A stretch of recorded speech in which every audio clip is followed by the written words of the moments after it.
Hey, everybody, and welcome back for another deep dive with us. Got my coffee, ready to go. What about you? You got your drink ready? Let's do this thing. Oh, I'm always caffeinated and ready to dive into some fascinating topics. Hit me with it. What are we exploring today? Okay, so get this. The other day, right, I was reading this article about, the best noise-canceling headphones, and I was, super into it, ready to drop some serious cash. Oh, yeah, noise-canceling headphones are a game changer. I can't imagine working without them. What happened with the article? Well, it turns out the whole thing was basically sponsored content, disguised as a genuine review. I felt so duped.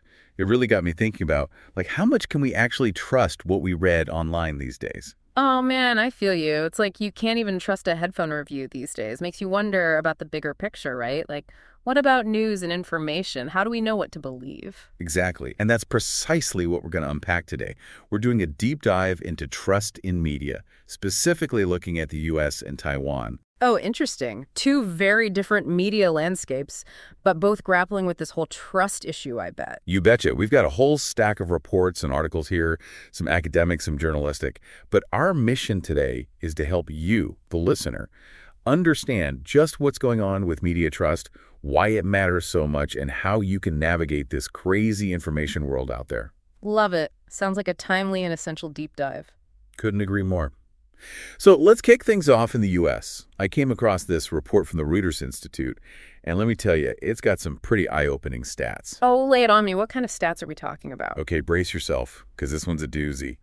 The U.S. ranks dead last out of 46 countries when it comes to media trust. Last place. Seriously, out of 46. Wow, that's not a good look. How low are we talking here? Only 29% of Americans trust the news. I don't know about you, but that number is way lower than I would have guessed. Kind of alarming, actually. It is pretty shocking. Definitely makes you want to understand what's driving that level of distrust.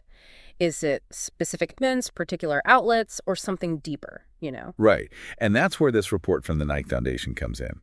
It digs a little deeper into the whys behind this whole trust crisis.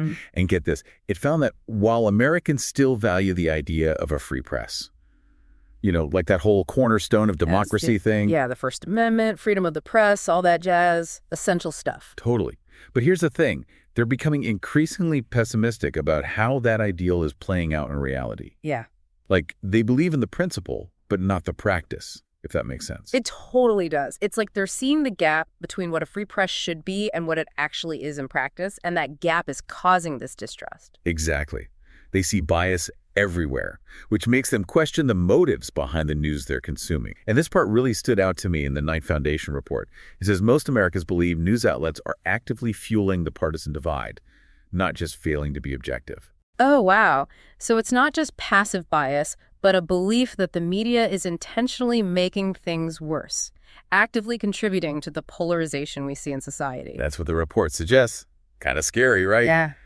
It implies that instead of bringing people together, the news is actually pushing them further apart. Yeah, that's a concerning thought for sure. And it's not like this tension between the media and those in power is something new. You're totally right. There's always been that push and pull, that back and forth, right? Politicians trying to control the narrative and the media holding them accountable. It's like a dance they do. Exactly.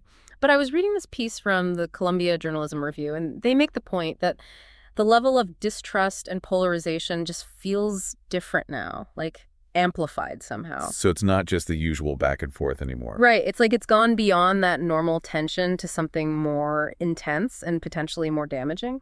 Okay, so we've established there's a serious trust problem brewing. But how are journalists themselves grappling with this crisis? This article from Nieman Lab offers an interesting perspective. It talks about two camps of journalists who are trying to tackle this issue in totally different ways. Oh, two camps. I'm intrigued. Tell me more. On one side, you've got the traditionalists. They're all about doubling down on those classic journalistic ideals, objectivity, neutrality, rigorous fact-checking. Their belief is that the way to rebuild trust is by presenting both sides of the story, avoiding any overt opinions, like just the facts, ma'am, and all that. Makes sense. Kind of like a back-to-basics approach, right? Oh, yeah. Sticking to the fundamentals of good journalism. Exactly. But then you've got the engagement-oriented journalists. They're playing a different game altogether. Oh, okay. How so? Well, they're more focused on building relationships with their communities, being transparent about their biases, fostering dialogue instead of just lecturing at people. It's like they're trying to humanize the news, Yeah, that's interesting. So instead of trying to be this detached, objective voice, they're acknowledging that they're real people with their own perspectives and trying to connect with the audience on a more personal level. That's a great way to put it. It's like they're saying, hey, we're not robots spitting out facts. We're people, just like you, trying to make sense of this crazy world. But it does raise a question for our listeners out there. Yeah, which approach resonates more with you? Right. Does constantly calling out mistakes build trust, or does it actually make things worse? It's something to think about as you navigate your own news consumption. Absolutely. It's not a simple answer, and it probably varies depending on the outlet and the issue. For sure. Now let's shift gears a bit and focus on local news. There's this interesting paradox I found in the Reuters Institute report. Oh, a paradox. I love a good paradox. What is it? So local news generally enjoys higher levels of trust compared to national outlets, right? You feel more connected to the people reporting on your community. Right. It's like your neighbor telling you what's going on down the street. You tend to trust that more than some talking head on a national network. Makes sense, right? But here's the twist. The report also says that local news is struggling financially, and it hasn't quite figured out how to build a strong online presence. Ah, that's tough. So even though people generally trust it more, local news is having a harder time surviving in the digital world. Exactly. And speaking of the digital world, this little tidbit from the report made me laugh. Ready for this? The most popular local news topic, by a mile. Weather. Weather. No way. Seriously. I mean, I get it. Everyone wants to know if they need an umbrella or not. Right. But 62% of people said that's what they follow most closely in local news. Maybe that's why everyone's glued to their weather apps these days. Maybe so. But jokes aside, this brings up a serious point about the future of local news and, by extension, our democracy. If local journalism is vital, as many people argue, but folks aren't paying for it, what happens? That's something to ponder, especially for your own community. For sure. And you know what? Imagine this. Some folks are so over traditional news, whether it's local or national, that they're ditching it entirely. Ditching it, like completely, going off the grid. Well, not exactly. But they're turning away from the mainstream media and searching for alternative voices online. YouTubers, Substack writers, independent podcasters, that kind of thing. Right. I see what you mean. So less about tuning out completely and more about choosing different sources, different voices. Exactly. And their argument is that these independent voices are more authentic, less beholden to corporate interests, more in touch with the people. Yeah, that's a compelling narrative for sure, especially when there's so much distrust of institutions and a growing desire for authenticity. It's like people are looking for real people, not just polished talking heads. Totally. But here's where I get a little hesitant.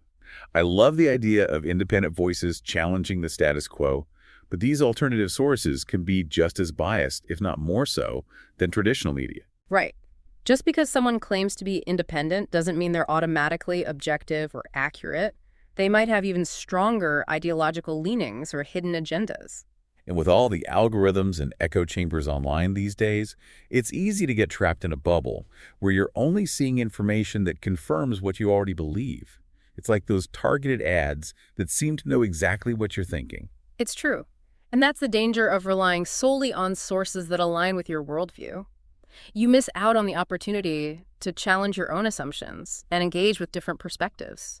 You might even end up further down the rabbit hole of misinformation. Which brings us right back to that crucial skill, critical thinking. No matter where you get your news, whether it's the New York Times or a random TikTok video, gotta approach it with a critical eye. Absolutely. Question your assumptions, consider different viewpoints, and don't take anything at face value. That's good advice for life in general, not just for navigating the news. Okay, so we spent a lot of time in the U.S. Yeah, lots to unpack there. But let's hop across the Pacific now and see what's happening with trust in media over in Taiwan. Sounds good. Taiwan's got a whole different set of dynamics at play, right? From the sources we have, it looks like they're dealing with a whole other set of challenges when it comes to media trust. Right. Taiwan has this dynamic, diverse media landscape, but they're also dealing with some similar trust issues we see in the U.S. But it's made even more complicated, I bet, by those political divisions within the country and, of course, the looming presence of China. Exactly. They've got these internal pressures on media trust, and then you've got this external force trying to exert its influence as well. And this is where we get into the idea of cognitive warfare. It's a strategy China's reportedly been using, and it's pretty sophisticated stuff. They use disinformation, propaganda, and cyber attacks to try and manipulate public opinion and sow discord within Taiwan. Hold on. Cognitive warfare. That sounds intense. What does that actually look like in practice? Well, imagine this. They might spread rumors on social media, amplify divisive content, or even hack into websites to plant false information. The goal is to undermine trust in Taiwanese institutions and make people question their own reality. It's like a digital version of psychological warfare. So they're messing with people's minds, trying to make them doubt what's real. In a sense, yeah. By amplifying existing divisions and creating chaos and confusion, they hope to weaken Taiwan's resilience from within.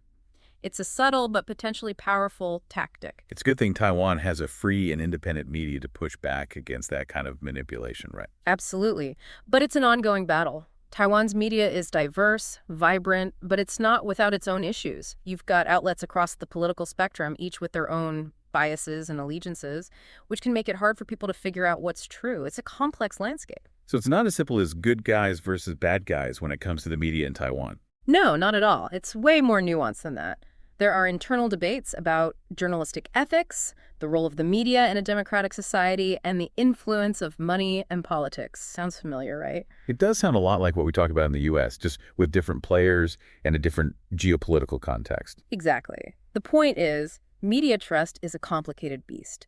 It's shaped by so many different factors, and it's something we need to actively engage with, not just passively consume whatever pops up on our screens. But that's a conversation for another time, maybe in part 2. I think that's a great place to pause. Lots to digest here. And for our listeners, don't worry, we'll be back in part 2 to tackle even more of this fascinating topic. I just want to give another shout out to Micky from Mickytolife. His channel is a treasure trove of inspiration, and he's a huge Sip&Talk fan. Absolutely. Make sure to check him out and maybe even share your awesome podcast intro with him once you've created it. All right, so where were we? Media trust, political divisions, and the whole cognitive warfare thing. Heavy stuff. It is heavy stuff. Makes you wonder how people even cope with that constant pressure. I know, right? It's like trying to sort fact from fiction in a hall of mirrors. But you know, I was reading this article about Taiwan's media scene, and it actually highlighted a few reasons for optimism, too. Oh, that's good to hear. What kind of optimism are we talking about here? Well, for one, Taiwan has a surprisingly high level of media literacy. People there are pretty savvy when it comes to recognizing bias and questioning sources. It's like they've developed this innate skepticism because they've had to navigate this complex media landscape for so long. That makes sense. Yeah. They're constantly on guard against being manipulated. Exactly. And it's not just about being skeptical, it's also about being proactive. People in Taiwan actively seek out diverse perspectives, they compare different news sources, and they're not afraid to call out BS when they see it. So it's like they've embraced this whole critical thinking thing as a way of life. Pretty much. And that's a powerful defense against disinformation. It's not just about blocking out the bad stuff, it's about actively seeking out the good stuff, the reliable sources, and building up your own information filter. I love that. It's like they're taking control of their own information diet. Exactly. And it's not just about individual effort. There are also some pretty cool initiatives happening on a larger scale. Oh, like what? Well, there are organizations dedicated to fact-checking and media literacy education. They work with schools, community groups, and even government agencies to teach people how to spot fake news, how to evaluate sources, and how to think critically about information. It's like they're building a whole ecosystem of media-savvy citizens. That's so cool. It's like they're taking this whole knowledge is power thing to a whole new level. Right. And they're not just relying on traditional methods either. They're using technology and social media to their advantage. How so? Well, for example, there are these chatbots that can help you debunk rumors and fake news stories. You just send them a link or a screenshot, and they'll analyze the content and give you a breakdown of its credibility. It's like having a fact checker in your pocket. That's amazing. It's like fighting fire with fire, using technology to combat misinformation. Exactly. And there are also these online platforms that aggregate news from different sources and use algorithms to flag potential biases and inconsistencies, so you can see multiple perspectives side by side and make up your own mind. It's like a digital buffet of information. And hopefully a buffet with some healthy options, not just junk food. Exactly. But even with all these efforts, the threat of cognitive warfare is still very real, especially coming from China. They're constantly trying to find new ways to manipulate public opinion and sow discord in Taiwan. Okay, but if Taiwan's media landscape is already so polarized, with outlets across the political spectrum. How does China even make things worse? It's not like they can make things more divided than they already are, right? That's where it gets tricky. It's not just about creating more division. It's about exploiting existing divisions and amplifying them, like turning up the volume on an already noisy room. I see. So it's not about inventing new narratives. It's about twisting existing ones to their advantage. Exactly. They might take a legitimate news story, for example, and spin it in a way that plays into existing anxieties or prejudices. Or they might create fake social media accounts to spread rumors and sow distrust among different groups. It's all about exploiting those fault lines that already exist within society. So it's like they're playing a game of psychological chess, trying to anticipate how people will react and manipulate their emotions to achieve their goals. That's a good way to put it. And it's a reminder that cognitive warfare isn't just about technology. It's about understanding human psychology, knowing how to press those buttons that trigger fear, anger, or distrust. Okay, so it sounds like Taiwan is facing this uphill battle against misinformation, both from within and from external forces. It makes you wonder if there's any hope for finding common ground, for rebuilding trust in a world where everyone seems to be shouting at each other. That's the million-dollar question, isn't it? And I don't have all the answers. But what I do know is that we can't afford to give up on the idea of a shared reality, a common understanding of the truth. I agree. But how do we even begin to bridge those divides, especially when it feels like everything is so politically charged these days? Well, I think it starts with recognizing that we're all susceptible to bias and misinformation. None of us are immune. We all have our blind spots, our preconceived notions, and our emotional triggers. So the first step is to acknowledge our own vulnerabilities, to be humble about what we know and what we don't know. So it's not about pointing fingers at others, it's about looking in the mirror first. Exactly. And once we've done that, we can start to build those bridges of understanding and empathy. We can listen to each other, even when we disagree. We can seek out different perspectives, even when they make us uncomfortable. And we can focus on finding common ground, those shared values and goals that unite us rather than divide us. Easier said than done, I know. But I like the idea of focusing on those shared values. It's like finding that common thread that connects us all, even in a world that feels increasingly fragmented. It's a start. And, one thing that gives me hope is that we're having this conversation in the first place. The fact that we're aware of these challenges, that we're talking about media trust, and that we're actively searching for solutions, that's a sign that we haven't given up on the idea of truth and accountability. That's a good point. Awareness is the first step towards change. But I think we can take it a step further. We can turn that awareness into action. We can be more conscious consumers of information. We can support quality journalism. And we can hold our leaders and institutions accountable for upholding the truth. Couldn't agree more. It's not about being passive observers. It's about being active participants in shaping the information landscape. All right, so we've covered a lot of ground today. From the U.S. to Taiwan, we've explored the challenges of media trust, the threat of cognitive warfare, and the importance of critical thinking. But before we wrap up, I want to leave our listeners with one final thought. Yeah, what's that? In a world where everyone seems to be shouting their own version of the truth, the quiet voice of reason, the voice of critical thinking, that's the one we need to amplify. I like that. Let's amplify those voices together. Absolutely. So much food for thought, right? Seriously, my brain is full. But all this talk about cognitive warfare and media manipulation, it's kind of overwhelming. It makes you wonder, is there anything we can actually do about it? Like, as individuals, can we make a difference in this whole mess? It's easy to feel helpless in the face of these big, complex problems, but I truly believe that even small actions can have a ripple effect. It's like that saying, think globally, act locally.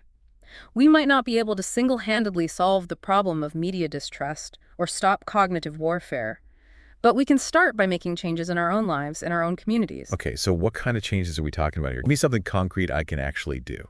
Well, for starters, be more conscious of how you consume information. Think back to what we were saying about Taiwan. People there have become really adept at recognizing bias and evaluating sources. They don't just passively accept whatever they see or hear, they actively engage with the information. So less scrolling, more thinking. Exactly. Before you share that article or retweet that catchy headline, take a moment to consider the source. Who's behind the information? What's their agenda? Do they have a track record of accuracy? Okay, check the source. Got it.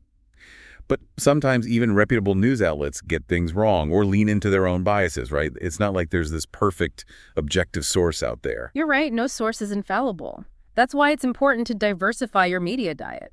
Don't just get your news from one place. Seek out different perspectives, even ones that challenge your own views. It's like getting a second opinion from a doctor. You want to make sure you're getting a complete picture, not just one narrow perspective. Makes sense.